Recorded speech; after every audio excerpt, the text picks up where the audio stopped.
Hey, Daddy, this is the man of the champions, Bill Fonzie Alfonso, giving a shout out to something else. Something else, Daddy. This is Nickel Matara, Great Warrior Wolf, and you are listening to Something Else. I'm Tony Cini, and you're listening to Something Else. Hey everybody, it's Rich Palladino, the voice of New England, and you are listening to Something Else with Arya.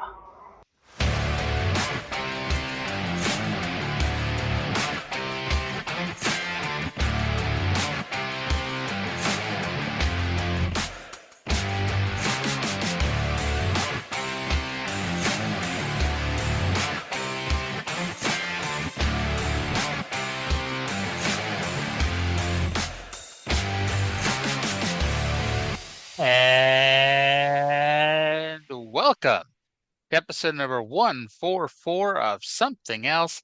Feast your hair holes on this week's episode as we take a look at Mid-South Wrestling and only Mid-South Wrestling from November 26th, 1983.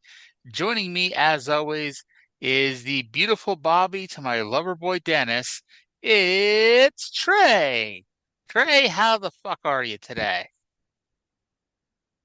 All right. So happy Thanksgiving coming up to our American listener. I assume our listener is American. I assume so. Looking at, the countries where people bought my book from, the vast majority of them are American. Do you have a book out? I haven't heard about this. Yes, I got a book. I don't know if you've heard about this or not, or if you read this or not, but I have a book. It's called 40 Years of Pay-Per-View, Book 1, 1985 through 1990. It's the greatest book you'll ever read, at least until Book 2 comes out. Outstanding. Exciting. Yes. Yes, and wonderful things afoot. Christmas is coming up, Hanukkah's coming up, Kwanzaa's coming up. If you have a holiday where you exchange gifts, it makes for a great gift for the wrestling fan in your life, or just, somebody you know. And it is available, Kindle, paperback. I'm doing a great sell for this, but it's every pay-per-view from 1985 through 1990, as written and reviewed by me. It's like 40,000 words, and all but 10 of them are written by me. And the other 10 were written by the person I'm talking to right now. You gotta write 7 more, and we'll have all of Hanukkah covered. Of course, I haven't yet quite figured out all the breakdowns, but I mean, yeah, there's going to be at least 7.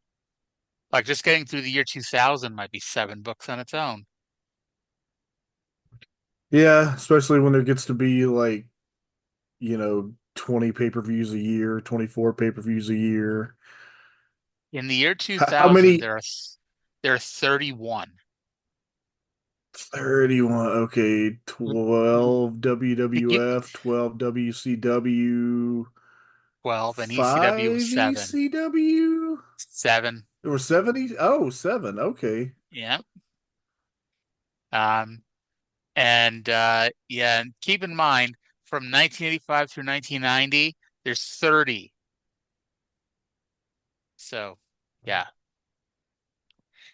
Okay. Suddenly I understand why Dave is taking full years of The Observer and splitting them between 2 books.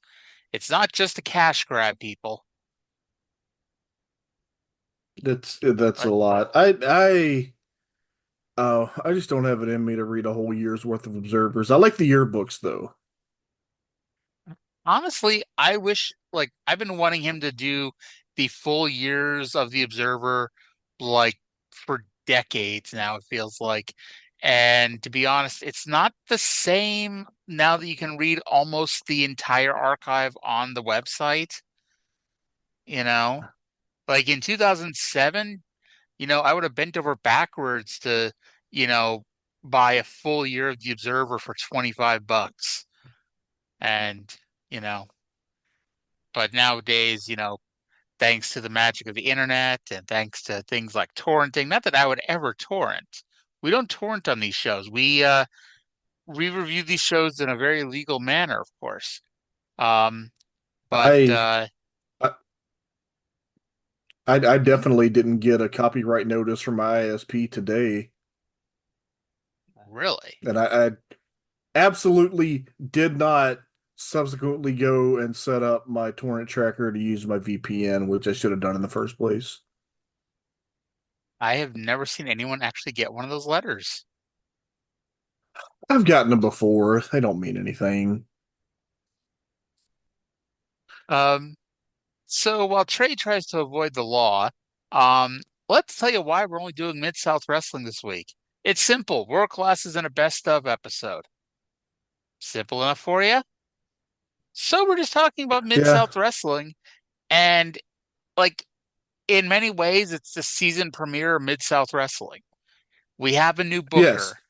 Ernie Ladd is out. This Bill Dundee is in.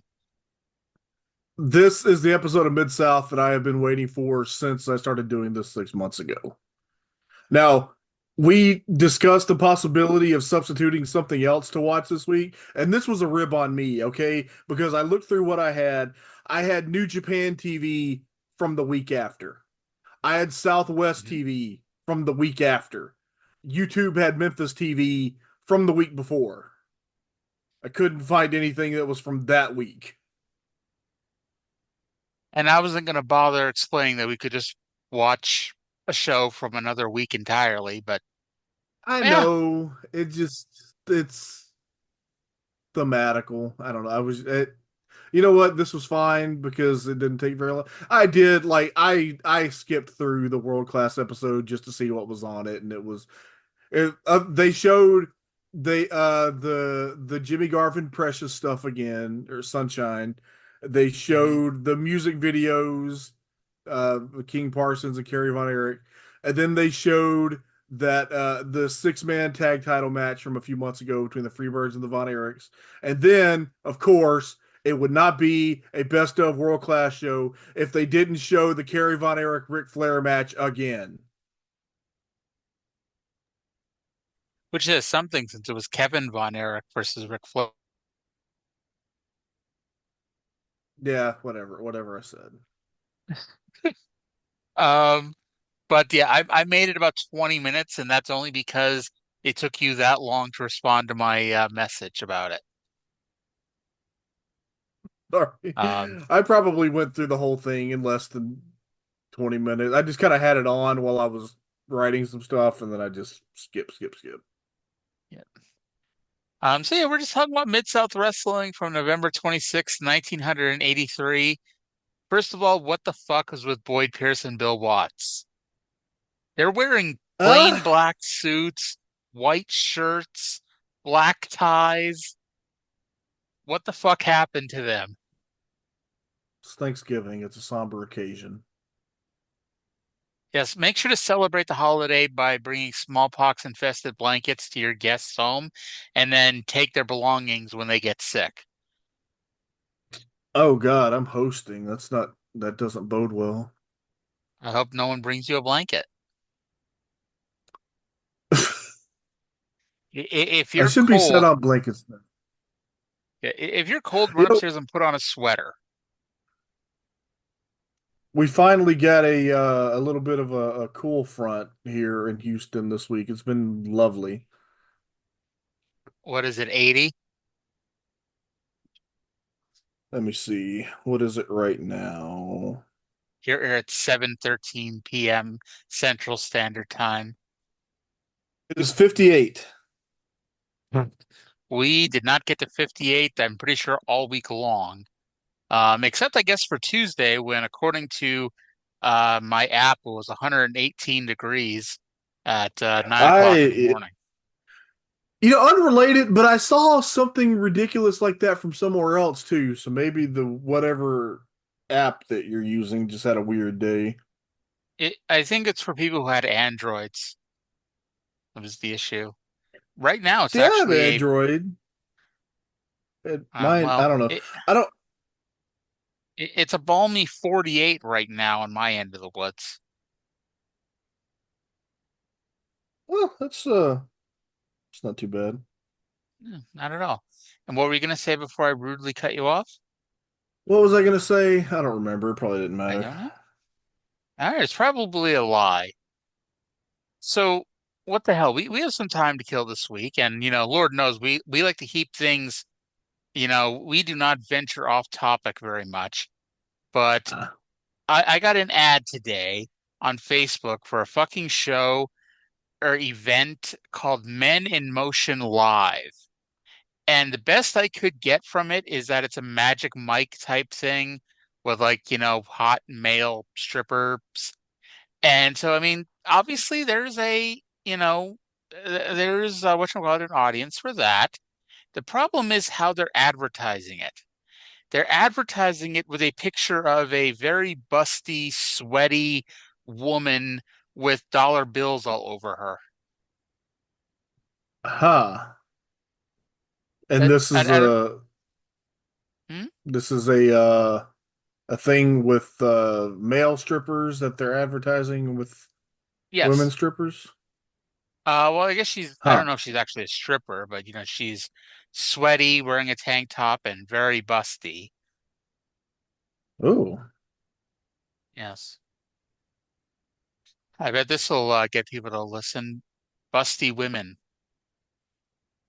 Yeah. Yeah.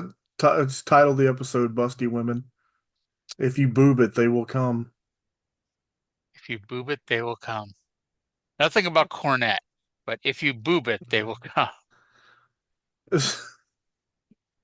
Oh, Lord. So yeah, this is the episode with the debut of Jim Cornette. Um, we just dragged him here from Memphis. I actually think he was on Georgia a couple times because it wasn't on here, but I just saw a video of him in the Georgia Championship Wrestling backdrop. Although I Yes. guess it could have been here because we saw Ted DiBiase later on.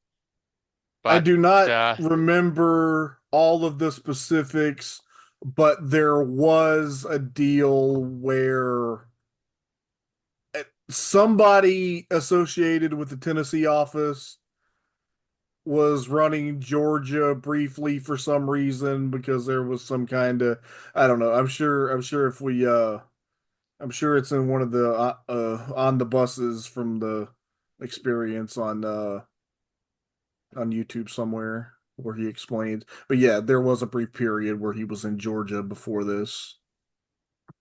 interesting. Interesting. By the way, before we get too deep into this, programming note, we're obviously here today. Cindy and I are here tomorrow. There is no show on Thursday. No show at all. Sorry to let you down.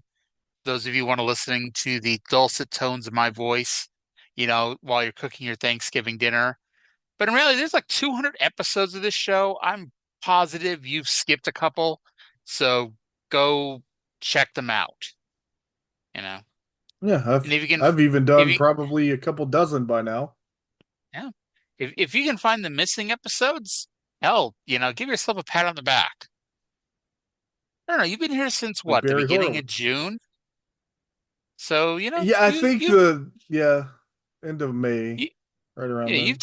you've done 6 months of both shows. That's about 50 episodes total, give or take.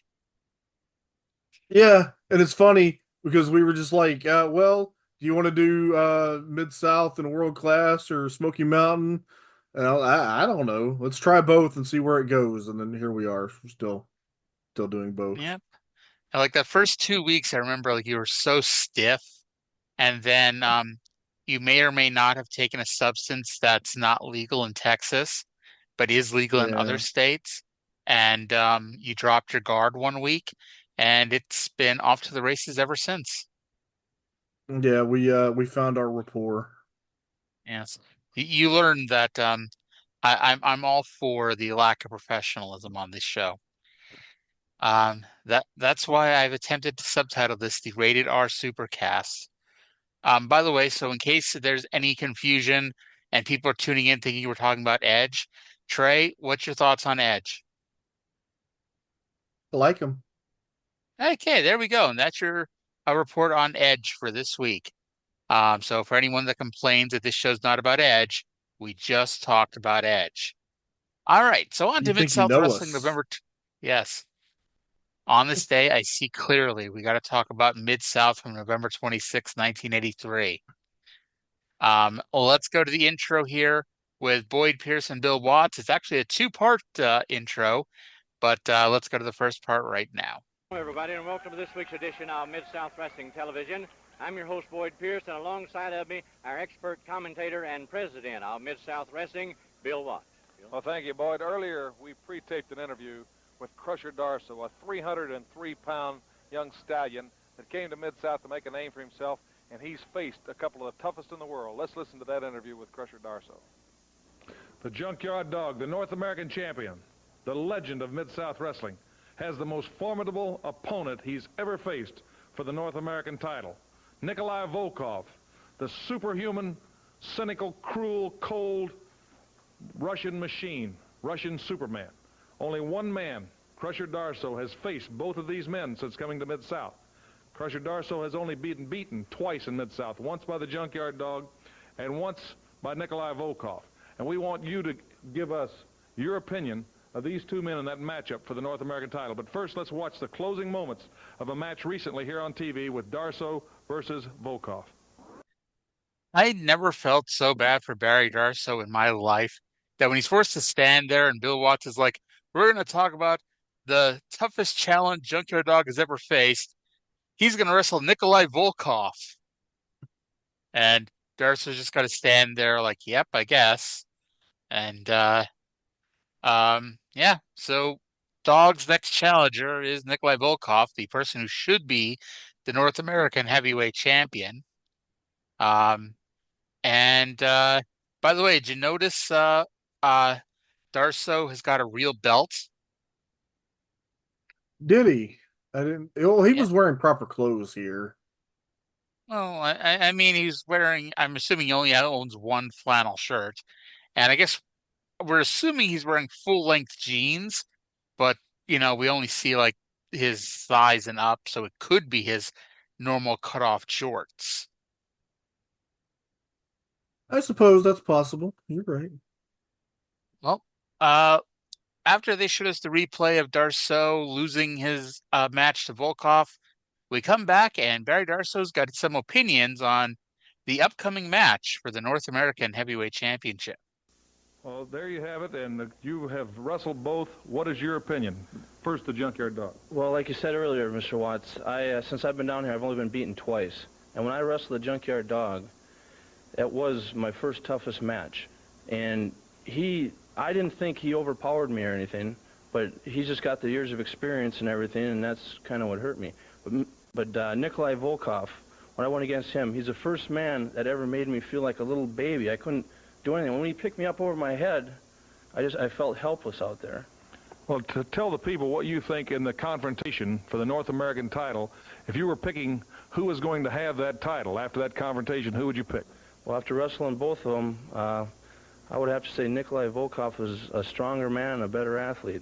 So, well, I know politically that the Russian and you are poles apart, but it sounds like you're very, very impressed with his athletic ability.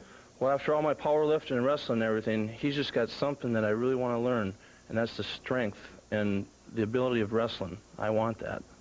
Krusher Darsow picks Nikolai Volkoff. Well, there you heard the opinion of a man who has faced both men, Krusher Darsow, and he picks the Russian. Let's go to Jim Ross in the ring for the first match.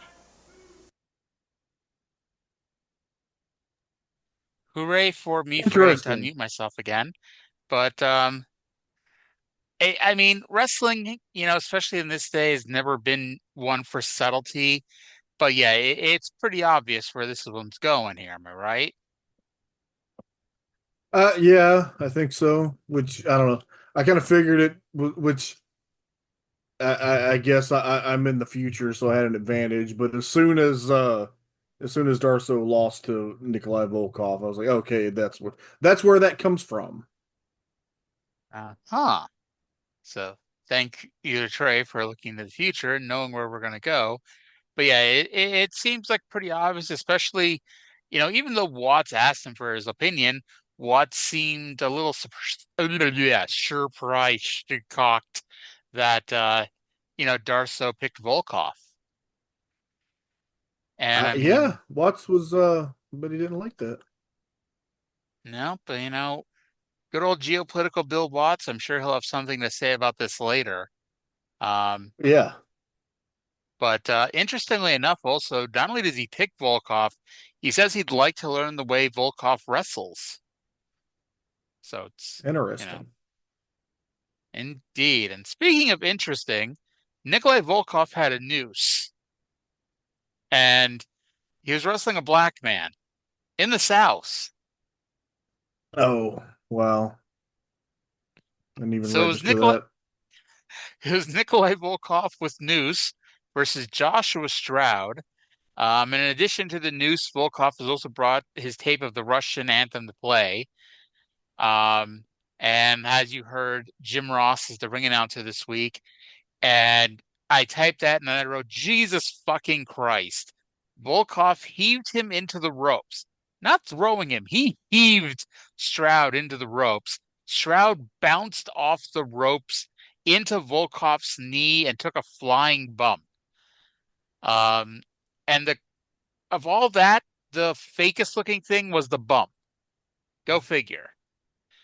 Then Volkoff pretty much had to lift him up in an over-the-shoulder backbreaker before my favorite spot of the match. He's got him picked up over the shoulder. He carries him to the buckle and then basically squats repeatedly, smashing Stroud's head into the turnbuckle. I marked out for that spot. Yeah, Volkoff is freaky strong. This, I don't know what... This was kind of sloppy and I don't know, didn't really. And I've been liking these Volkoff squatches lately, but I don't know, maybe it's because he's been working with better enhancement guys. I was going to say, Joshua Stroud is on the lower end of quality in our enhancement talents here. And I noted, I didn't do a timestamp, but geopolitical Bill Watts goes off about Russia apparently going back on weak contracts. Like, this man sure can come up with any complaint, can he? And Krusher Darsow came out to watch, and Volkoff won with the world's strongest backbreaker. Yeah, 2 minutes. Tag team champion Jim Neidhart with Butch Reed versus the popular youngster from Houston, Texas, Tony Torres. Torres tried to do a leapfrog, but Neidhart stood up too quickly, and Torres nearly fell face first on the mat, and then Neidhart won with a Samoan drop.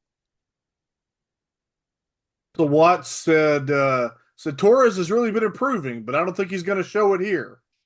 And he wasn't wrong. Bill Watts is not a man to lie. No. Yeah. Okay, then, and I mean, I figured it out pretty quickly. But then, like, when they go to commercial, they do an up next where they tell you, shockingly enough, what's going to happen next. And it usually tells you whatever match it's going to be and go from there. This time it said that up next was going to be Junkyard Dog versus Tonga. And for half a second, I thought it was going to be Haku. But no, I quickly realized it was not going to be Haku. It was going to be our good friend Samoa John from World Class, a.k.a. the Ball Bearing. A.k.a. Bob Marion. Bob Marion, yes. And also, notably, there were no quotations around his name. So to Mid-South, his real name is Tonga. Jim Ross introduced him as verbatim, from the island of Tonga. Really? Huh. I assume they introduced him from Samoa because,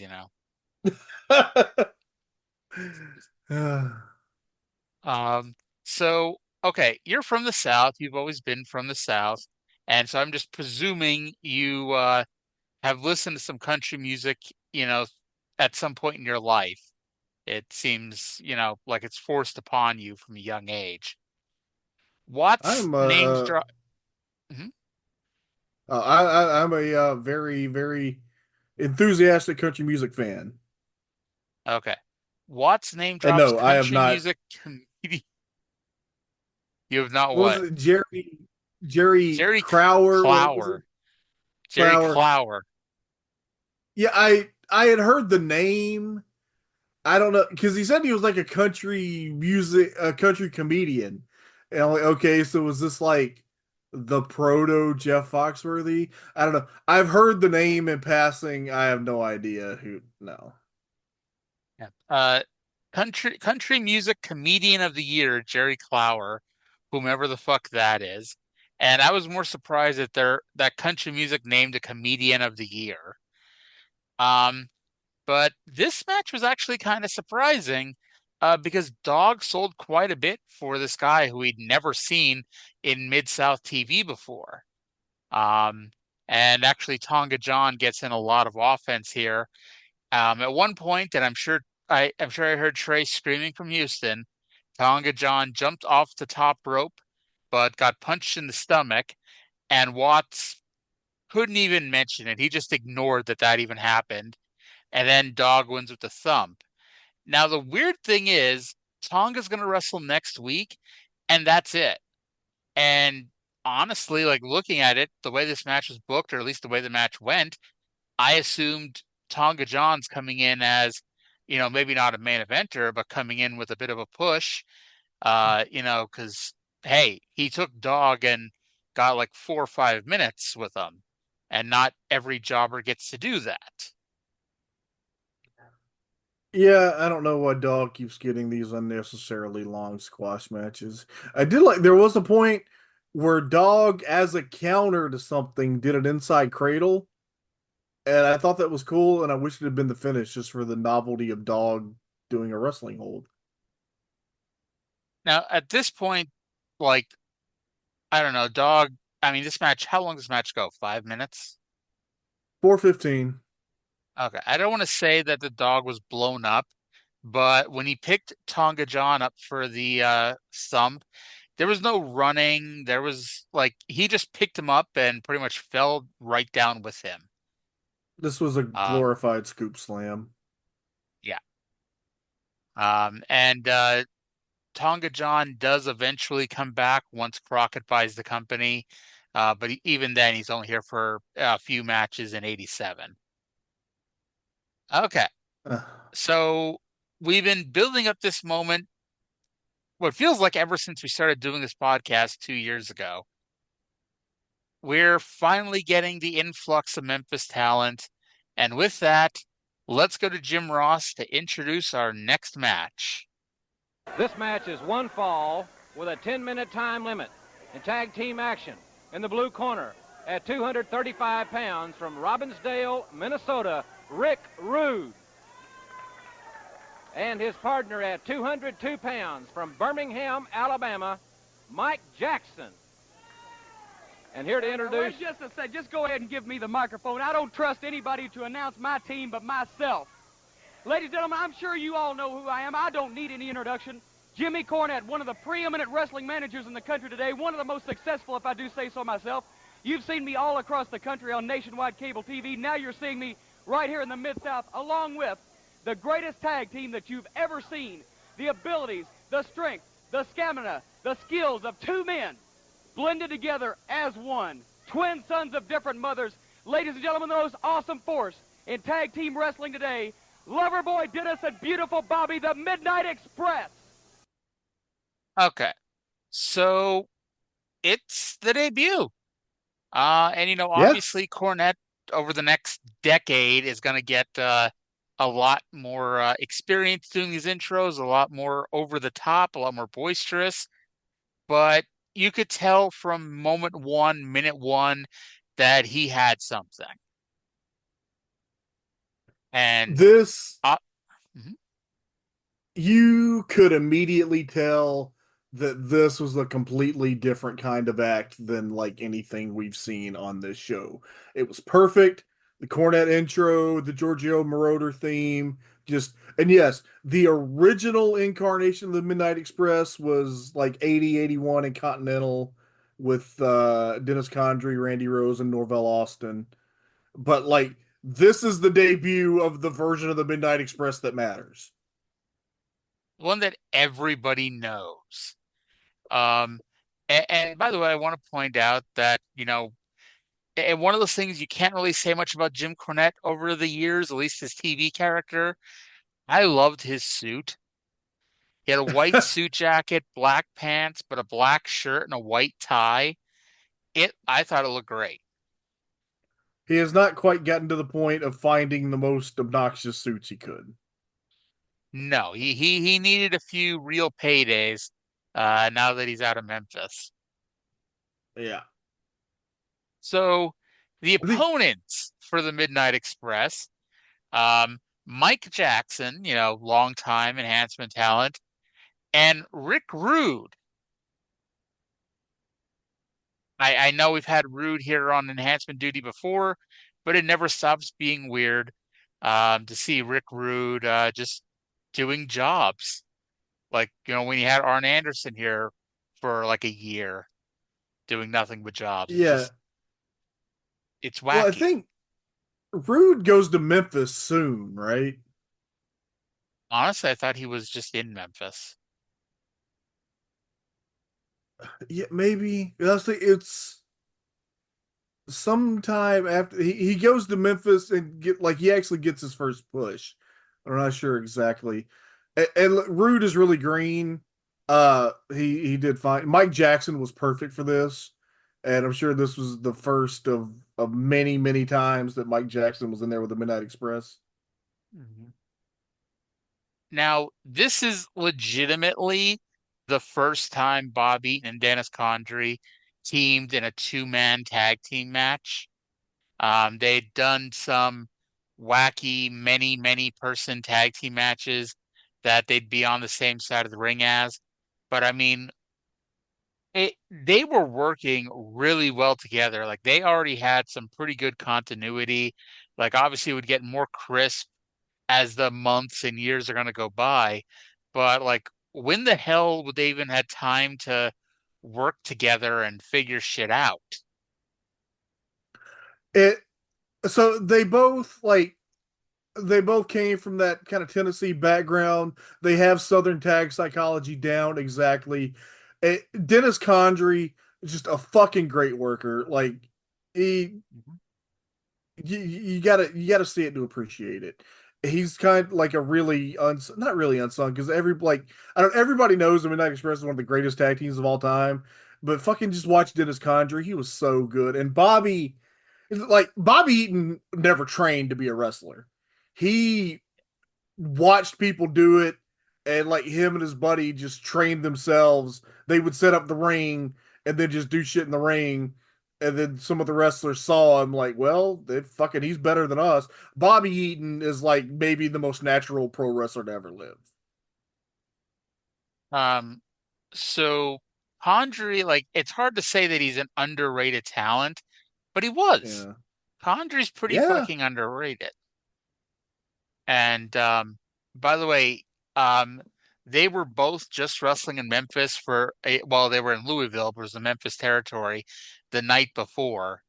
And actually they're going to be in Memphis for about 2 more weeks. So other than the TV tapings, they're still finishing up in Memphis for a couple of weeks until the middle of December, and then they come in full time around Christmas. Yes. Not that it matters, because that's all we're gonna watch is, the whatchamacallit, the TV here. Let me see what Rick Rude was up to before this. So he was in Georgia before this, and it looks like he was also in Vancouver briefly. Let's see, when does he travel over to Memphis? Probably like 84, but let's see. And yeah, 84. Let's see. January 24th, he debuts at the Mid-South Coliseum. Yeah, and if you know anything about Memphis wrestling, is like the way the fucking hallmark of their booking was they would find some like big tough green monster of the month type, and he would come in and he would beat Lawler for the Southern title, and they would feud a little bit, and then Lawler would beat him back for the Southern title. They did this over and over and over again, and I think Rude was just kind of like the idea was to do one of those, and then he ended up I think he kind of finds himself as a character in Memphis, and that he ends up fucking being Rick Rude, who's like a legendary great worker. You wouldn't believe it seeing him here doing jobs, but like, if you've seen Ravishing Rick Rude, you know he's fucking great. He's not the chiseled, shredded, ravishing one we'd one day know. And I noted that, and I mean, I'm sure at this point it's just a coincidence, but Watts was mocking Cornette for being outside the ring and telling his men what to do as opposed to being in the ring doing it himself. So whether on purpose or not, Surely, he's planted a seed. Surely just a coincidence. Yes. Dr. Death Steve Williams versus Frank Lawvert. So Dr. Death has finally graduated school, and he's training to try out for the USFL, which really shows off the difference between 1983 and 2024 in case he needed any more changes here, because you will never see someone in any other professional sport do wrestling matches while still trying to take part in that other professional sport, unless you're Brock Lesnar and you can hold the company by their balls. So what are the two things Bill Watts loves? Amateur wrestling and talking shit about other countries. And so this time he gets to combine his two loves as he brings up how Dr. Death was supposed to have an amateur wrestling match with a Russian, but the Russian backed out. Dr. Death wins with the Oklahoma Stampede, and they announced that next week he's going to wrestle Volkoff.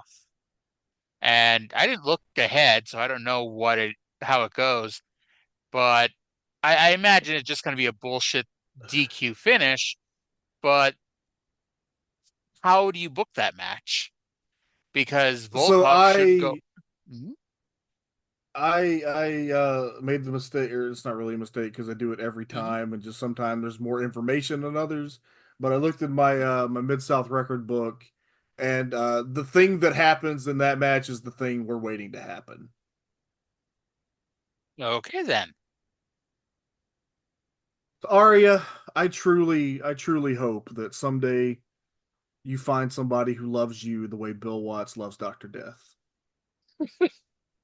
I don't think, that's possible. I don't think anyone ever loves anybody as much as Bill Watts loves Dr. Death.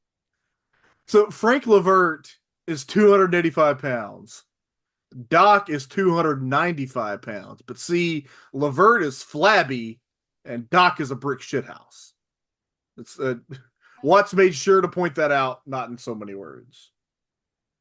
And Doc is an amateur wrestler and a trying out to be a professional football player. Frank Lawvert is neither.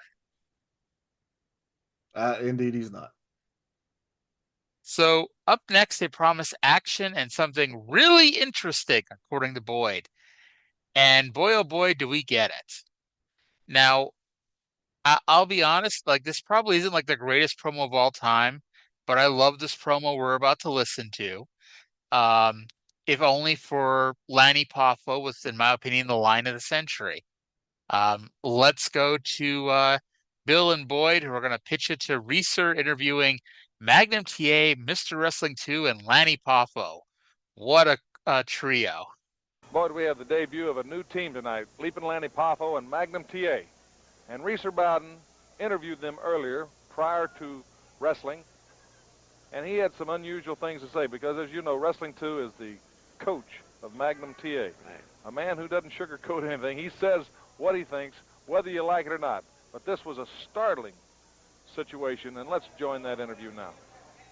In recent months, the wrestling fans throughout the Mid-South area have grown to admire Magnum TA a great deal. In recent weeks, the past couple of months possibly, the same feelings have existed among the fans toward Leaping Lanny Poffo. Good news for all you wrestling fans, because right here on this program today, you will see the formation of a new tag team, Leaping Lanny Poffo and Magnum TA. As you well know, Mr. Wrestling 2 has recently become the coach of Magnum TA, and I'd like to see what Mr. Wrestling 2 thinks about the formation of this team. Well, first of all, Reeser, there's something you always have got to do, and that's study your opponents very carefully.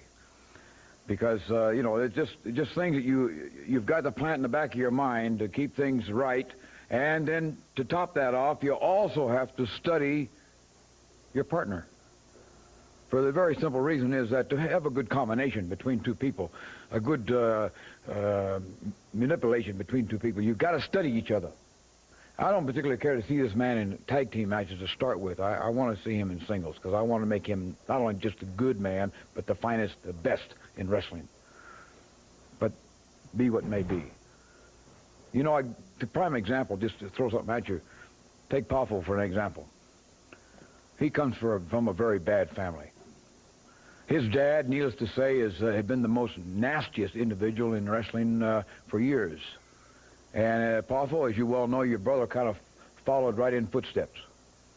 Whether you follow that footstep, I don't know. But needless to say, it remains to be seen, my friend, on what the outcome of this tag team will be. Well, that comes as a shock to me to hear Mr. Wrestling 2 say these kind of things about you. Well, you use the word "my friend" kind of loosely, and it behooves me to think that why would a man want to wear a mask? At least I have the guts to stand up here, regardless of whatever my family's done. You know, I am a Poffo, yes, but I was drafted into the family. I did not enlist, and there are no strings on me. I am not manipulated as you are trying to do with Magnum TA. Now, I felt that a great star like TA, Mid-South Wrestling is a land of opportunity. I thought that we could someday get together and be tag team champions. If you still want to be my partner, fine. However, I've got to be me. Say right now, obviously there's a lot going on here that I don't know about. But what I do know is in every instance, Lanny Poffo has always handled himself with the utmost of sportsmanlike conduct in every instance that I've seen him in the ring. And that is the only thing I can base my judgment on at this point. I think that we'll be a good team, and I think we'll be successful, and I think we got a good shot at those tag team titles. It'll be very interesting to see the outcome. All right. I fucking love that promo. Like, every part of it. Like, all we've seen of Mr. Wrestling 2 is a very dignified gentleman. You know, he never steps a foot out of line. He's very proper. He's a good baby face. And good baby faces are all friends with the other good baby faces. And hey, why wouldn't Magnum TA and Lanny Poffo be a team? You have two hot young baby faces full of babyface fire. And here's Mr. Wrestling 2 ripping Lanny Poffo and his entire family to shreds, talking about how nasty his dad and his brother are. Poffo had the like $1 million reaction to this. And like it's sad that Poffo, like Lanny never really got much of a shot because I mean I don't think he got every job he ever had because of his brother and his dad, but like he got in a lot of places because of his brother, his dad, and it's like he was looked at like Brutus Beefcake, that he couldn't do a damn thing on his own. Lanny Poffo deserved a contract just for his reaction to the Mr. Wrestling 2 promo. Just the look of how flabbergasted he was, rolling his eyes when 2 starts talking shit about his dad. And then my favorite line in all this, Poffo saying that he was drafted into the family. He did not enlist. That's a great line. And of course, TA being like keeping the peace. He's like, Poffo's been very sportsmanlike, and that's all he can judge Poffo on. I love this, Trey. Why was 2 such a dick, man? This was very unnecessary. No doubt. 2 was a dick, and there was really no reason for it. It came out of nowhere. Out of nowhere. Very uncalled for. Yes. What the hell did Lanny Poffo ever do to you? Seriously. I mean, did 2 feud with any of the Poffos? Angelo must have fucked him on money at some point, somewhere. Well, I mean, a promoter fucking a wrestler out of money? How I can't believe you would make that kind of insinuation. Yeah, well, wrestlers remember that shit. Yep. Oh, Lord. So it leads us to our next match here. It's Magnum TA and Lanny Poffo with Mr. Wrestling 2 in their corner versus Doug Vines and King Carl with a K Fergie. And apparently Watts got the memo too to talk shit about the Poffo family because he's talking shit about Angelo. He's talking shit about Macho Man Randy Savage. Spoiler alert, neither of those men are coming into the territory here. Well, fuck him, I guess. Yeah. So the only record I can find is of Mr. Wrestling 2 wrestling as the Grappler and taking on Angelo Poffo in 1971. Well, he must not have had a good time. He mustn't have. By the way, Lanny did the Lance Storm rolling half crab, but transitioned it into an armbar, and that was really fucking smooth. Lanny does a lot of really nifty shit here. Yeah, I know Lance said he got the idea for that move by watching Rick Martel do something similar, and I'm sure Rick Martel did do something like that, but I don't remember ever seeing Rick Martel do a rolling crab. But it wouldn't surprise me if somebody got the idea by watching Lanny Poffo. Yeah, it's cool. And the finish here, I mean, it's super simple. Poffo does a leapfrog over Vines, who runs into a belly-to-belly by TA. And TA picks up the win. So as you noted, Carl Fergie is doing a Jerry Lawler cosplay for some reason. It's like super fucking obvious too. But did you catch Bill calling him King Kong Fergie? I did not notice that. But yeah, he went to the Jerry Lawler discount store. He got Jerry Lawler tights, a Jerry Lawler crown. He is Jerry Lawler, which is funny because Jerry Lawler will be on this show in a few weeks. This was a Jerry Lawler Halloween costume. This was Wish.com Jerry Lawler. This was We Got Jerry Lawler at Home. All right. So, hey, remember a few months ago when Ted DiBiase lost the Loser Leaves Town match? I do recollect that. Well, apparently the town was pretty big, and Ted DiBiase has snuck his way back into town. And let's go to this promo, and we're going to, at least I'm going to make fun of at least one part about it when we get done. August 31st, right here on Mid-South Wrestling. Hacksaw Dugan defeated Ted DiBiase and forced him to leave Mid-South. DiBiase has been in Japan and is chomping at the bit, and he sent this warning. No, Jim Duggan, don't get up and adjust your television set. Don't touch a thing. You're not seeing a ghost, no.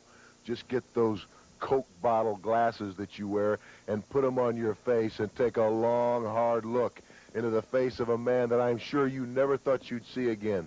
A man that you thought you were rid of, Jim Duggan. A man that took you from nothing, from a preliminary wrestler, and took you all the way to the top, to the main event status, and then was rewarded by what? By being turned on. And then suspended from Mid-South. I was not only suspended from Mid-South Wrestling, Jim Duggan, I was suspended all the way across the United States. That's right, Ted DiBiase, Jim Duggan. I was suspended all the way across the United States. I had to go to Japan to wrestle. But the time is up, and I'm back, Jim Duggan. I'm back, and in the words of Skandar Akbar, you are nothing but a filthy hippie, and you're running in scum with scum, and they say scum hangs together, you and that flea-bitten, no-good junkyard dog. I don't want either one of you to forget this face, because I haven't forgotten a thing. I haven't forgotten all the time and the anguish that you've caused me. I'm coming back, that's right. Junkyard Dog, Jim Duggan, you better start looking over your shoulder again. You better start looking around corners and going wide around them, because you don't know. And you don't know when, and you don't know where. And yes, while I was in Japan, I picked up a few new tricks for my bag of many, and oh, I can't wait to try them out on you, Jim Duggan, and you, Junkyard Dog, wherever it may be. Just keep your eyes open and never forget that I am somewhere close. All right, so Ted DiBiase's in Japan, standing in front of the World Championship Wrestling sign that they used for the Georgia TV show. The same Georgia show that's been acknowledged multiple times on this show as, being broadcast across the nation. So I can't imagine anybody saw this and didn't think he's in Atlanta. Well, But they did say that he had been in Japan, not that he was currently there. Well, apparently by losing that match to Duggan back on August 31st, which, by the way, DiBiase had the Road Warriors interfere in case you weren't listening at the time, and they still could not help DiBiase win the damn match. But so he got banished from the United States and had to go to Japan for 2 months because of reasons, I'm sure. But he's back now. And this was a really strong promo. And I know we just saw DiBiase wrestling Duggan for what felt like a year. And then DiBiase wrestled Dog for what felt like a year before that. But I don't know. DiBiase just feels different. Like, it feels like we're a lot closer to $1 Million Man Ted DiBiase than we are to 1981 Ted DiBiase. And yeah. I really like this promo. This has been a strong promo show. He did the laugh. It was a very $1 Million Man-esque laugh at the end there. Yep. He is clean shaven these days, and I guess he's been clean shaven for most of the Mid-South run. He briefly had a heel beard when he first turned, but he shaved that off because, he had to fuck with me. But yeah, he's back, and he's going to be around for a few years. So I think he's pretty much here until he goes to the WWF. In like 87. Yep. It was after Mania 3, because there was the negotiations were either the WWF, where he was allegedly promised the WWF title, or the NWA, where he was allegedly promised the NWA title. And we saw what won out in the end. Wasn't it around this time? It may have been 81, but I think it was around this time because it was like to do with the second Flair title win. The decision that the NWA made, like, it was between Flair and DiBiase as to who was going to be the NWA World Champion. So I'm pretty certain it was here in 83. Yeah, I think so too. But anyway, so speaking of Duggan, Duggan versus Larry Higgins is your final not penultimate, well, I mean, sex the last, your final match. I noted that during the intros of the match, Duggan invaded Higgins' personal space because Higgins is just standing in his corner like a good person standing in the red corner. But Duggan stormed over to stand on the ropes and stomp his foot. So as soon as the bell rang, he just punched Higgins because, he's a cheater. And we were off to the races here. He won with the spear, and we find out that next week, Jim Duggan is going to have a match. And that by itself is not that big a news story because he wrestles most weeks. But he's going to wrestle a man by the name of Tom Lintz. And you might be sitting here wondering, because I sure as hell was, who the fuck is Tom Lintz? And I was curious, who the fuck is Tom Lintz? And before I could find out who the fuck Tom Lintz is, Tom Lintz showed up for a promo. Let's go to Tom Lintz, shall we? Tom Lintz regarding next week's match. Tom, there you see your opponent for your first appearance next week here on Mid-South Wrestling. What do you think? That's all right. I was told he was a big, quick, tough man, and he looks every bit of that. But I've got news for him. I've put together a good scouting report on this man. I'll be ready. I'm an unknown quantity to him. I will know something about him. And what is your size and your body weight? I'm 6'4", 275 pounds, and I play a little football too, Hacksaw. Well, one thing's for sure. He doesn't know you, and now you know him. We'll have that next week here on Mid-South Wrestling. And Boyd, back to you. There you have it, Bill. And folks, next week, Tom Lintz versus Hacksaw Jim Dugan. And don't forget another TV main event here on Mid-South Wrestling. Steve Dr. Death. All right. So after a show full of really good promos, we had to have a bad one. He's an unknown quantity, Jim Duggan. Yeah, I still don't know. Look, I know we just had a promo and he gave some of his background. I still don't know who the fuck Tom Lintz is. Why is he here? Why the fuck is he cutting promos? When was the last time Dog cut a promo on this show? He's the North American champion. When was the last time Butch Reed cut a promo on this show? They've been like the top two guys now for months. Neither of them have talked for weeks now. Fucking hell, go down the list. Duggan hasn't cut a promo recently. But fucking Tom Lintz has. And he's an unknown quantity. Because Duggan apparently doesn't know what one is.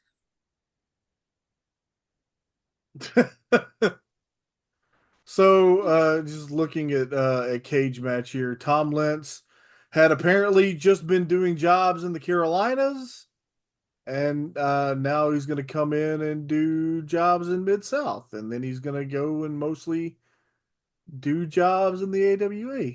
By the way, Tom Lintz, also known as Tim Lynns, Boomer Lynch, Boomer H. Lynch, and Ali Khan.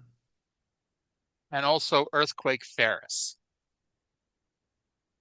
That was another guy, wasn't it? No. Was he Earthquake? I thought it was this guy. It didn't say that in let's look up Earthquake Ferris. No.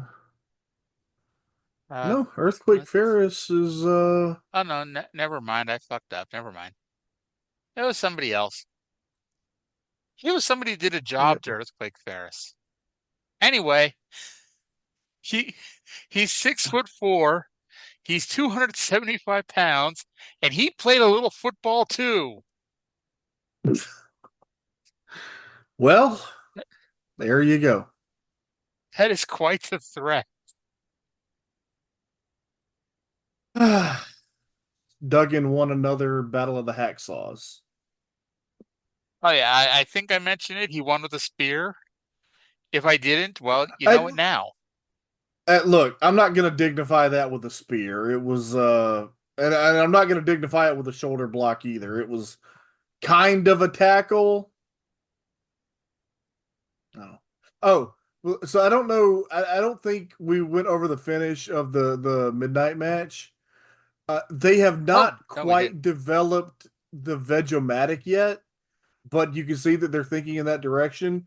Dennis lifted Mike Jackson up in a backdrop suplex, and then Bobby came off the middle rope with an elbow drop. Yes.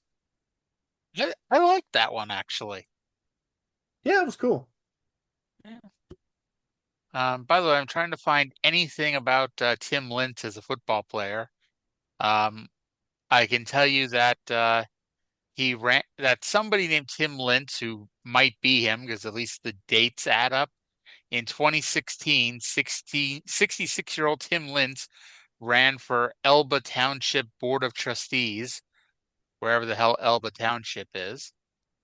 And another person named Tim Lintz wished a local football team good luck. And that Tim Lintz lives in Grand Blanc, Michigan. And now I'm just stalking people named Tim Lintz, which is probably a bad idea. You might get more information if you talk to people named Tom Lintz, because that was his name. God. Tom Lintz has one credit on IMDb.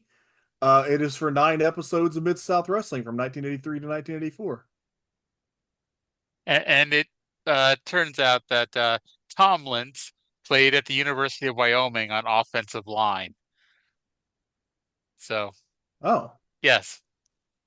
Okay, in the interest of fairness, apparently, and Cage Match lists him as Tom Lintz, aka Tim Lenz.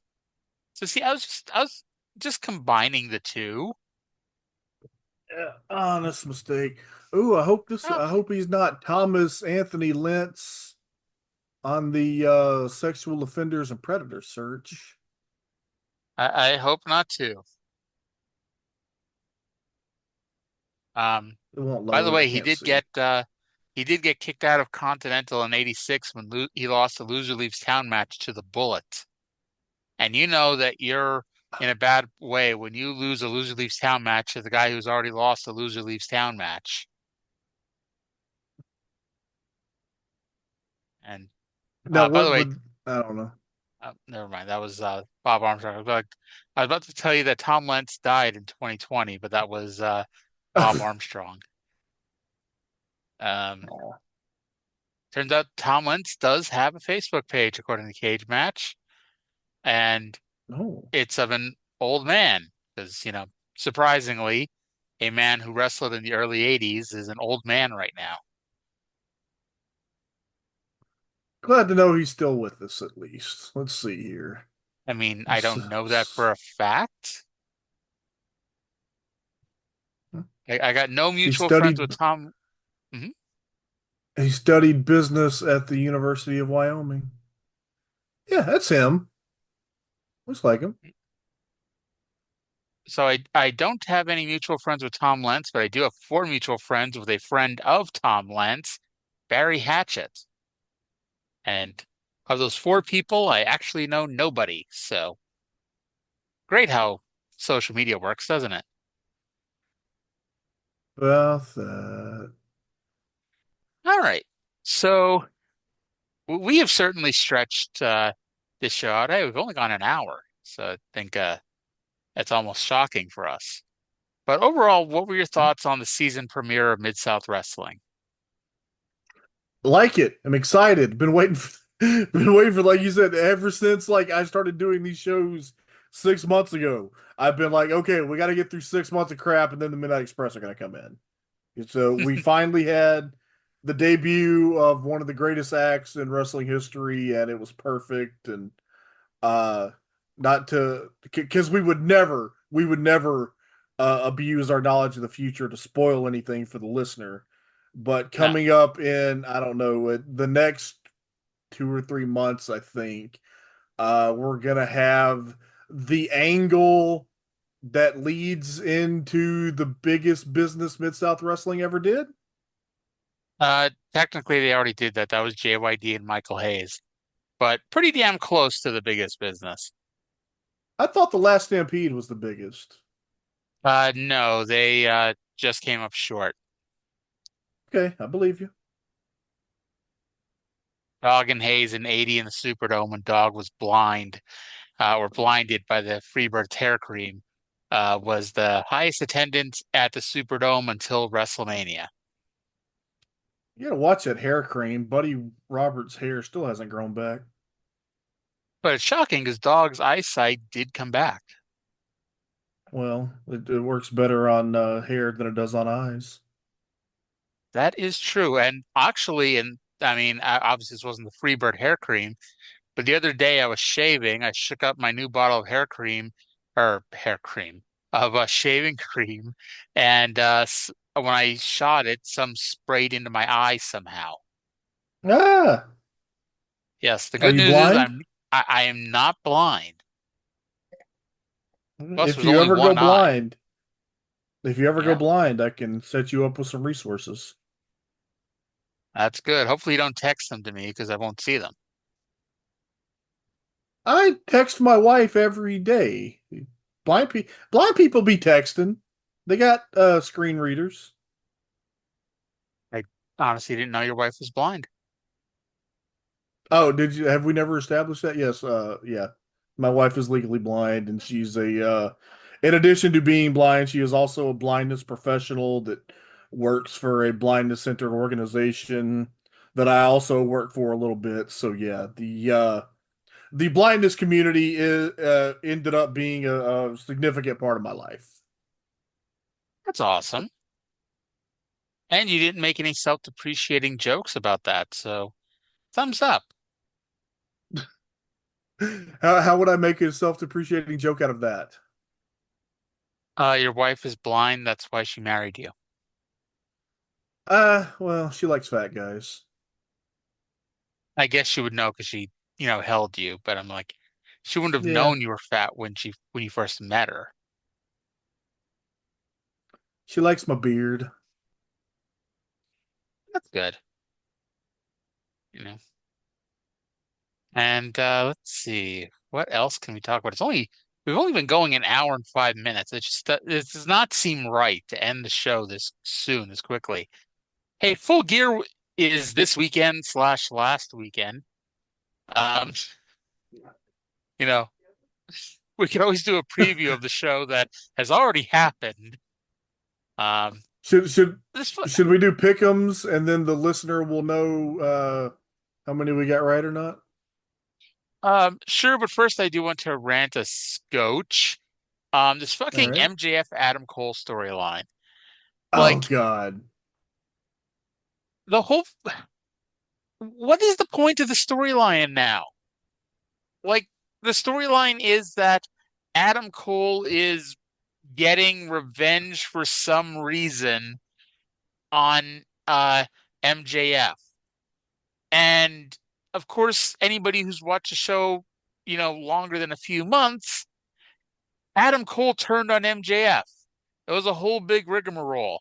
He formed a gang with Wardlow and the Kingdom and Roderick Strong, and then Wardlow disappeared. But then everybody switched sides, and somehow now they're getting revenge on MJF. Why are they getting revenge on MJF? Who knows? But it's important that they all get revenge on MJF. We got the Wrestling Observer Awards coming up. We got a campaign to make sure that feud wins worst feud 2 years in a row as it deserves to. Were they the worst feud? I know it was the worst gimmick or the worst storyline or whatever. Well, yeah, the worst feud was MJF versus the Devil, which is Ah, the same feud. yeah. That was really bad, and it's like it would have been better. Like, and I hate to say this because I would have complained if they would have just done this, but I think I'd be complaining less. It'd have been better had they just ignored that it ever happened. Like Cole came back, Yeah. MJF's back, and they just did their own fucking thing. As soon as they did a fucking double turn that was just completely nonsensical and undeserved, it like what the fuck? Why is this going on? My God, this is like. And look, I'm not a person that's down on AEW all the time just to be down on AEW. I like to think that I give constructive criticism. This fucking feud, from the moment that Cole jumped off the stage at Arthur Ashe and broke his fucking ankle, like the feud was really like it was really good. I don't know. I wasn't super into the feud with them being friends. A lot of people were really into it, but from the minute that they had to pivot because Cole got injured, this has been like I think the worst storyline that AEW has ever done. If not, it's pretty fucking close up there. And I mean, even storylines that may have been worse, this has gone longer than any storyline that may have been actually worse. Like I'm thinking about that Brandy Rhodes stable where they had a woman shave her head and then they were never on TV again. That may have been Nightmare worse. Collective. Yeah. That may have been worse, but it lasted 2 months.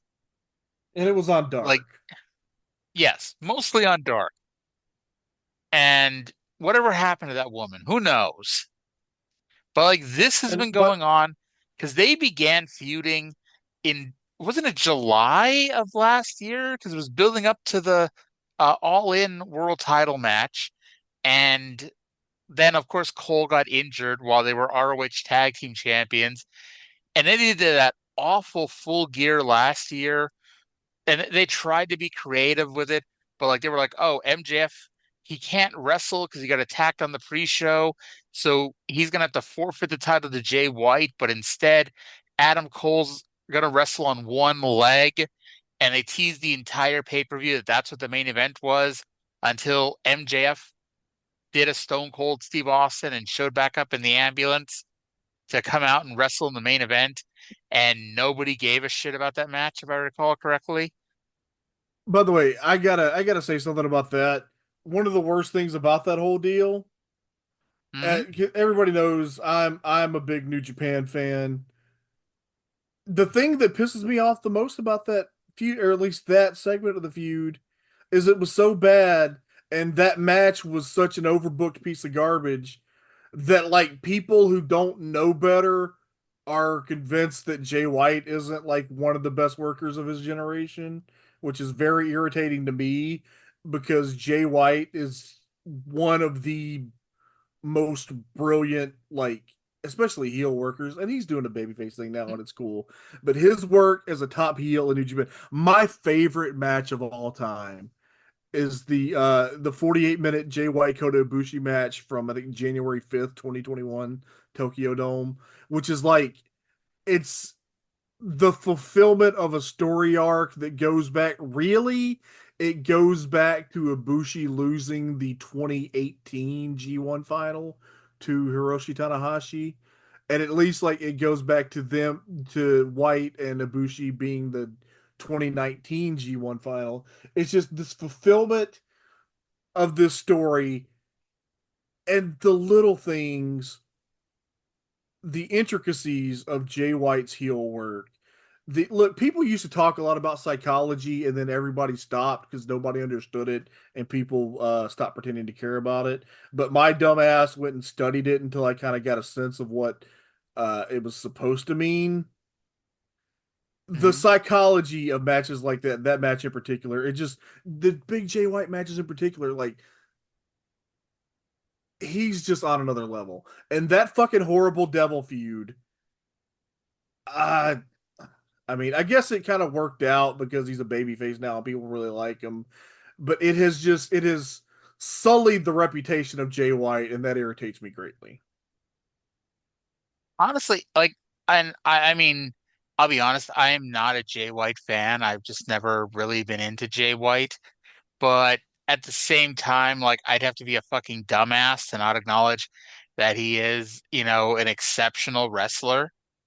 Um, but yeah, some people are really freaking stupid. That's all we can say. Really, really freaking stupid. I am a Jay White supremacist. Please tell me that's what he calls his fans. I don't think so. I've seen, like, I saw other people say it first, like maybe randomly somebody on a podcast or somebody on Reddit. I say it every now and then just to see if it gets the response, because like some people don't really register it and some people are like, what the fuck did you just say? Your reaction was perfect because you understand why it's a hilarious thing to say. They do, and it is hilarious, and it's it's like how Hardcore Holly it wasn't the Alabama Slam, but it was the Falcon Arrow. It was originally called the Holocaust. It's like that is definitely something that they may have been able to get away with calling it in 1999 if Jay White had been around or someone with a similar name. But yeah, that word, those three words together could not come out on national television in 2024. My favorite thing I ever heard with that, it was one of the like peripheral podcast on F4W. I remember it was on one of the like yearly best ofs many years ago, like probably at least 10 years ago now, that they were having a conversation, and whoever it was, maybe it was Mike Coughlin, maybe it was I don't know, somebody. It was like, yeah, he was talking about, you remember when Hardcore Holly and Charlie Haas were a tag team for a little bit? Yep. Yep, I do. Yeah, I don't believe that ever happened. I am a Holly Haas denier.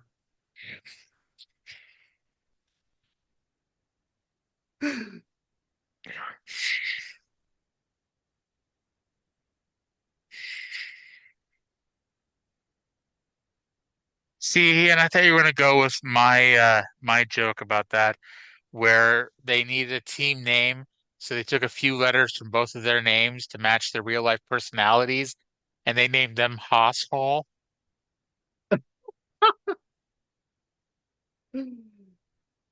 Asshole. Terrific. They were actually Holly like, Haas. as much as we make fun of them, they were actually a really good tag team. Yeah, I mean, They didn't I last always thought long. Like Hardcore Holly they, was like, yeah, they weren't around long. I don't know. I always thought Hardcore Holly was pretty good, pretty underrated talent. yeah. Like I remember they had a pay-per-view match with Eminem, and then Charlie Haas like almost immediately got fired. Apparently, it was a loser leaves town match for only one of the losers. That was like he married Jackie Gata, and like the next week they both got fired. Oh, I remember that. Yeah, that was very badly timed. If there's one thing WWE has taught us, and CM Punk should have learned this 10 years ago, do not get married in June. WWE will fire you if you get married in June. I got married in June. Well, you don't work for WWE. Except remember that time Vince hired everybody so he could fire all of us? Oh yeah. I put in for Was that in unemployment June? benefits. No, it was I think it was October. So it was right Oh around the well. time they did Dr. Hiney. Okay, it like Vince is a terrible bad man. We all know that, and he Hmm. deserves to suffer for the repercussions of his actions. But when they did the first Raw back after like the lockdown, back in front of fans, and Vince came out and just said, "Where the hell have you been?" Funniest fucking thing ever. I popped. Yes. Yes. Like, sorry that I just admitted that I popped for something Vince McMahon did or said, but it's true. Look, You know. Vince McMahon is a bad man, but like you can't deny, and you could look. I'm firmly in the camp that like, look, I hated Vince McMahon for his crimes against wrestling before I ever knew about his crimes against people. But like, you can't deny that he contributed a lot to the history and cultural significance of the medium. Hmm. Definitely. And it's one of the things, and we talked about this, that it's hard at times to like wrap your head around the fact that this man who did all this awful, evil shit is also the person responsible for decades of entertainment that I enjoyed. And it's hard to piece those two things together sometimes. Yeah, it's especially today. I think that over the past maybe like 15 years, I guess, is a good time period. Probably started about 20 years ago, really ramped up about 15 years ago. The socio-political polarization of American society has rendered people largely incapable of any kind of nuanced thinking. Hmm. It's very um extreme to one way or the other. Like you cannot be in the middle on any subject because then you're obviously on the extreme opposite of whatever I feel, you know? Yeah, this came up like in the past day or two on like Twitter, Blue Sky, or wherever it was.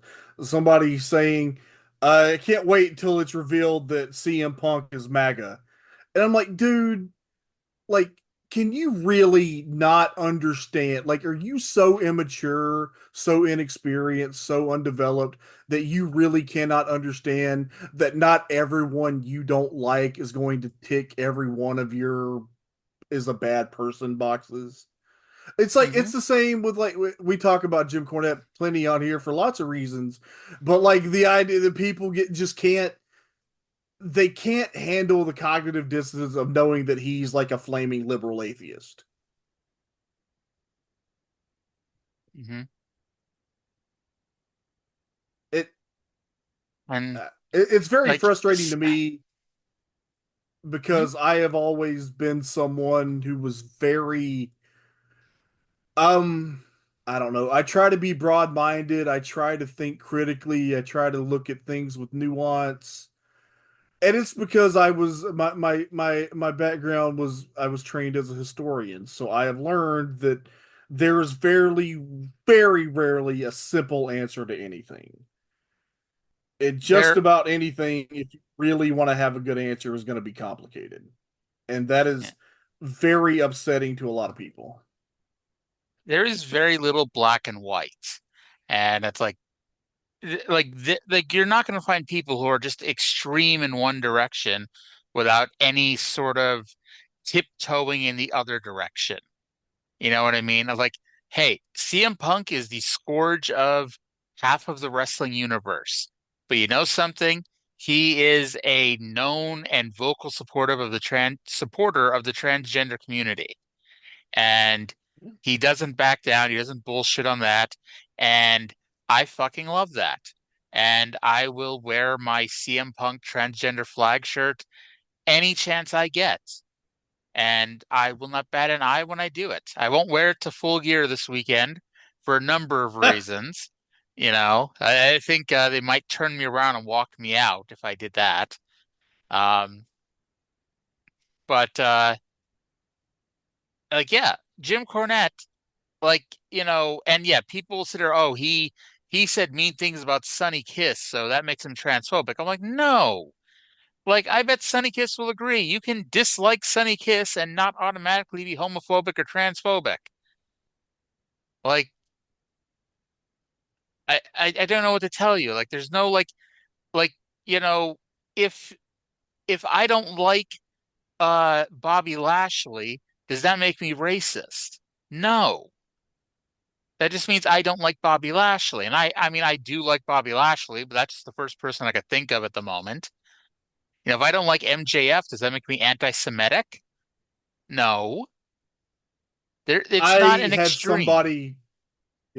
I had somebody call me transphobic purely because I said I didn't think Nyla Rose was a very good wrestler.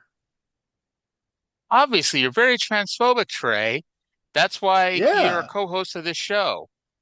See, if you weren't transphobic, you'd be the host. And by the way, I think Nyla Rose is like an awesome person and like the funniest person on social media. I just she's not Aja Kong in the ring. I'm sorry. He's not? She is not. Goddamn, I guess I need to go watch my Aja Kong tapes. You should always watch Aja Kong tapes. Well, the problem is I don't have a VCR. So, you know. Got some video files. I'll set you up. There you go. Awesome. Although you're transphobic, so I don't know whether or not I can accept those. Plus, you have that letter from your internet service provider. Like, good Lord, just my lawyer's going to tell me to stay away from you. It wasn't about All Japan Women's Classics. I'm afraid to ask what it was about. Friday the 13th Shout Factory Blu-ray rip. Like the original 1980 Friday the 13th. Wow. Actually, oh my God, now that you mention it, I got an email way, way, way back when about something I torrented off the Pirate Bay. Like, I would say it was something stupid too, like the entire series of 30 Rock or something. And I was like, wow, as much as I love 30 Rock, is this really what I want to go to jail for? Yeah, I don't think you go to jail for it. I think they'll threaten to sue you. And here's the thing. I am what they call judgment proof because I don't fucking have anything. What are they going to sue me for? You're poor is what you're saying? Yeah, look, We're about to, I think I mentioned once before, we've been in the process several months of buying the house that we've been renting for a few years now. And I think Mhm. we're finally going to get that settled soon. But when I say we are buying the house, my wife is buying the house with my moral support because my credit is dog shit and I don't have any money. You approve of her buying the house.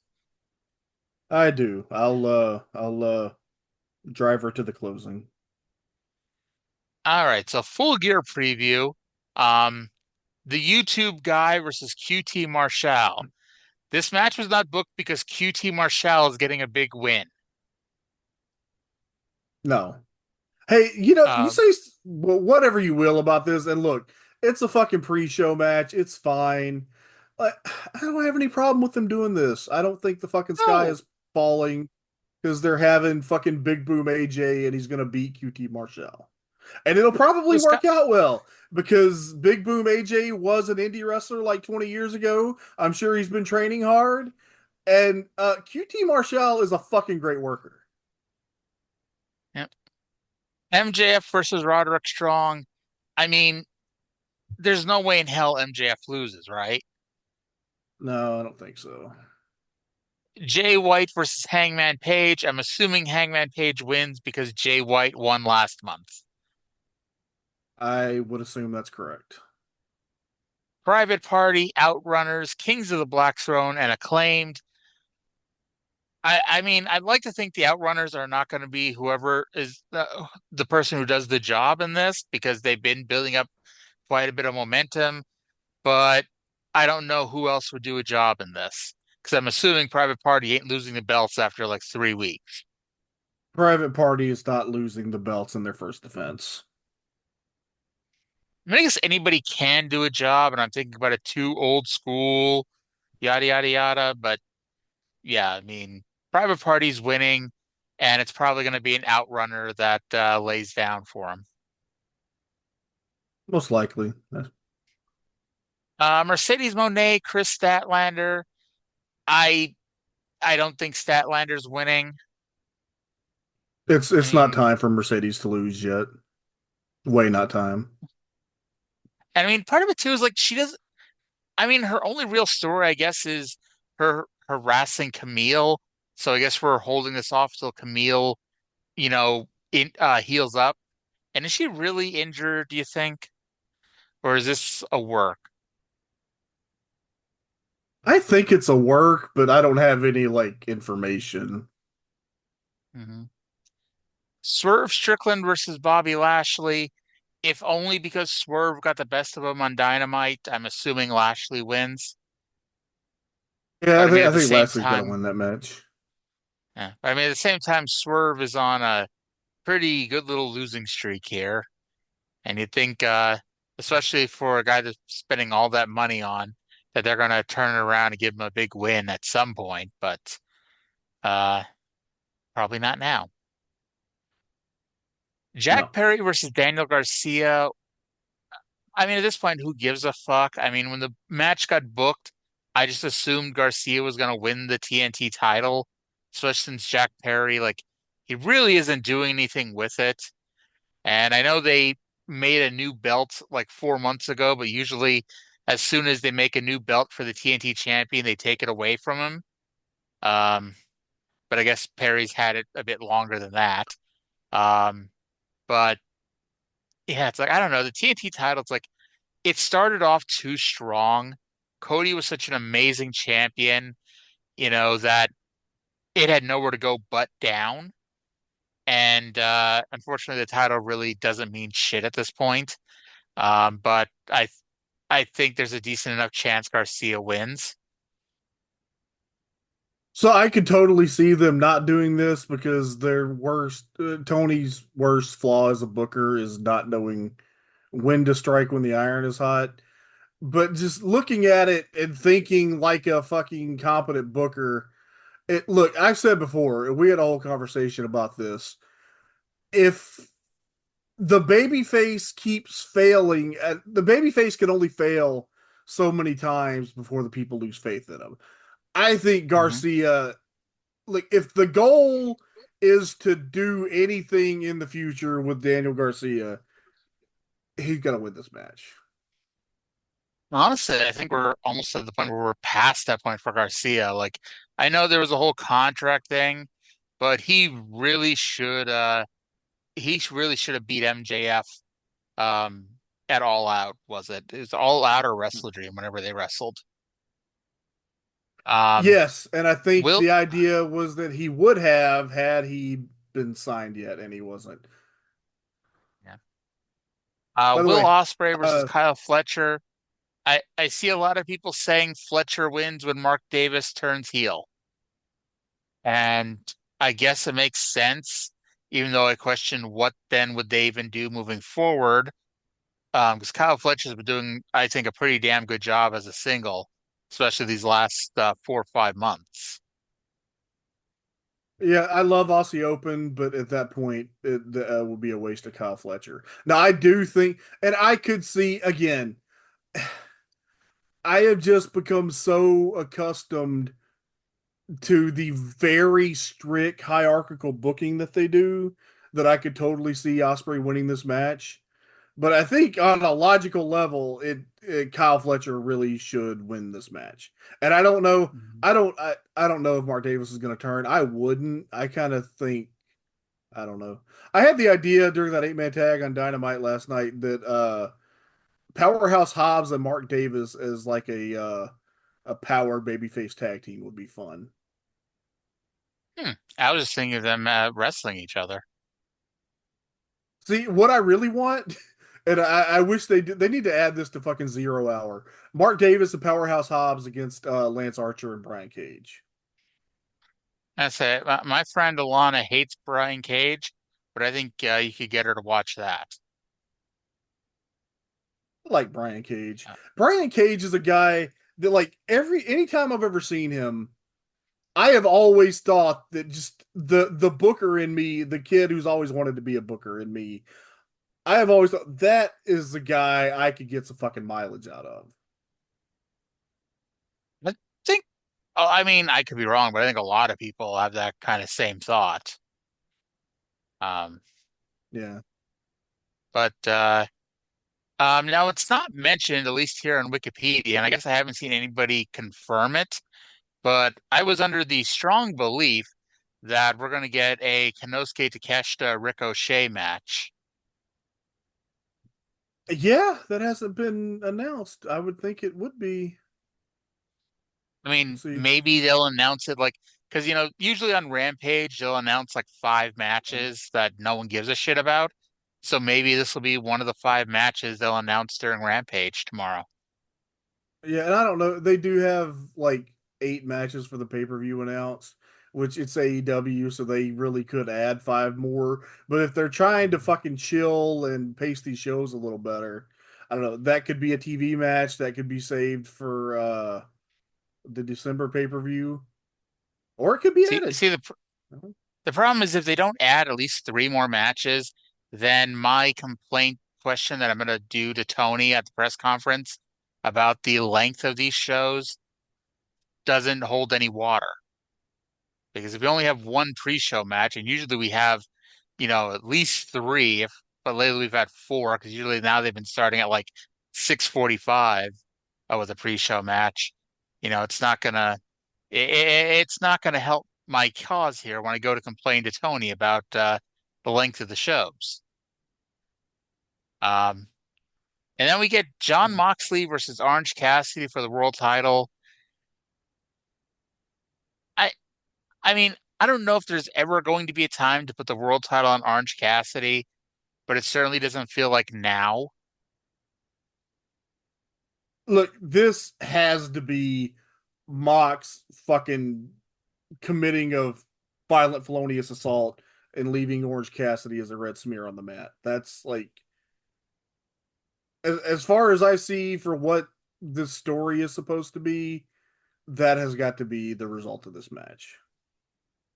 I mean, that seems about right. And I mean, I don't know. Part of my problem with it isn't even just Orange Cassidy. It's like, is that and this is going to sound like such an insult, and I don't really mean it as a big over-the-top insult, but Orange Cassidy's crew is shit. Like, and it's nothing against Ishii, it's nothing against Mark Briscoe, and whoever the hell else is in the conglomeration. It's against Kyle O'Reilly, but it's not Claudio, it's not Pac, it's not Yuta, it's not even Marina Shafir. It's like that is a badass group, and honestly, Orange is better off in this case. It was just Orange by himself versus Orange with, I'm sorry, the lower half of the mid card. I love the conglomeration, but it's purely, well, number one, it's because of Mark Briscoe cutting promos every week, but it's mainly because that is the most fucking computer generated TEW ass stable of all time. And I mean, there's nothing wrong with a computer ass generated TEW stable, but it's like I don't know. Like I guess Rocky Romero's in there too, and I honestly that's not really helping either. But I'm just not sold on them as a main event stable or a main event caliber stable. Like, I mean, I don't think to it's meant me, to be. well, I think it's even if it's not meant to be, then it's like it really shouldn't be linking them at this point going to the pay-per-view. And I guess you kind of have to since Orange is in there. But I think there's a way they could have, like, even if you had every week where I guess they're not the BCC anymore, the Death Riders beat the shit out of one person, and so all that's left is Orange Cassidy. So he's going to the pay-per-view by himself. I think that would mean more than he's going to have Mark Briscoe, Kyle O'Reilly, and Rocky Romero in his corner. Okay, but he's not. And that's I understand what you're saying, but the story is the way that I have understood it. It's about Orange Cassidy kind of stepping up into a leadership role. And it's at the point right now that he's not getting it. He understands that there's a significant danger from these Death Riders, but he still thinks he can do it alone. And on Dynamite, they did the segment. He insisted, and they agreed. He insisted that his stablemate stay out of it and not get involved. Which, as part of the story, that's him going into a situation that he's not fully understanding of the weight of the danger, and he's gonna get smushed, and it's gonna lead more into the completion of this arc later on. Okay, before we go, I got to bring up, did you go back and watch Claudio versus Darby from Dynamite last night? Yes. Oh, that Okay. ruled. Yes. It ruled. Darby Allin takes one of the greatest ass kickings you'll ever see of anybody in wrestling. You know what I'm going to say next, because I've been saying this since All In with that fucking casket match with him and Jack Perry. Darby Allin, at this point, do not put him anywhere near the fucking world title.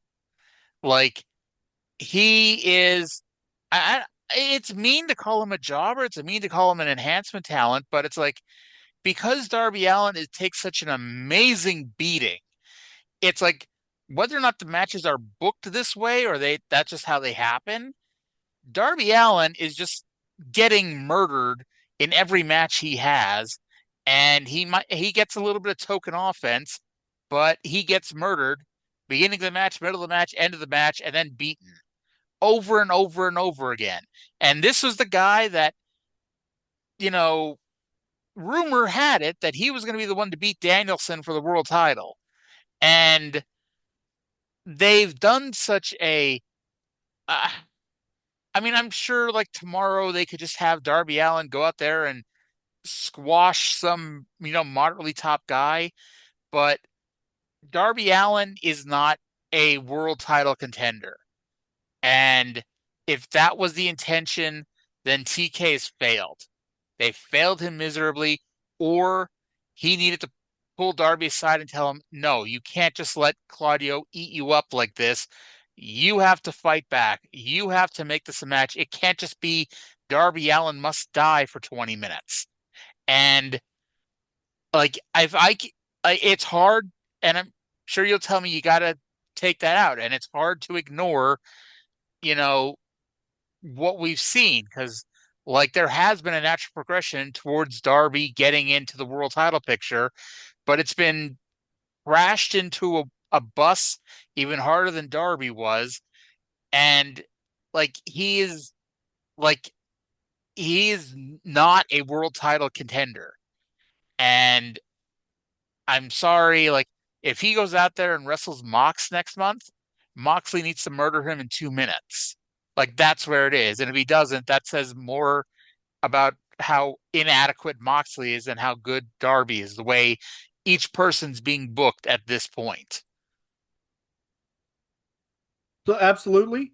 I don't think the point. I think the point of the story is that he is not a world title contender at that point. I think the point of where we are in the arc is he is going to be the world title contender 6 to 8 months from now. He's going to be, I don't know, maybe Double or Nothing, maybe the stadium show in Texas.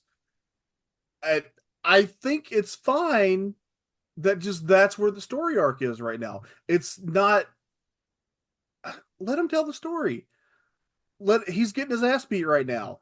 You gotta give the babyface adversity to overcome. Just give it time.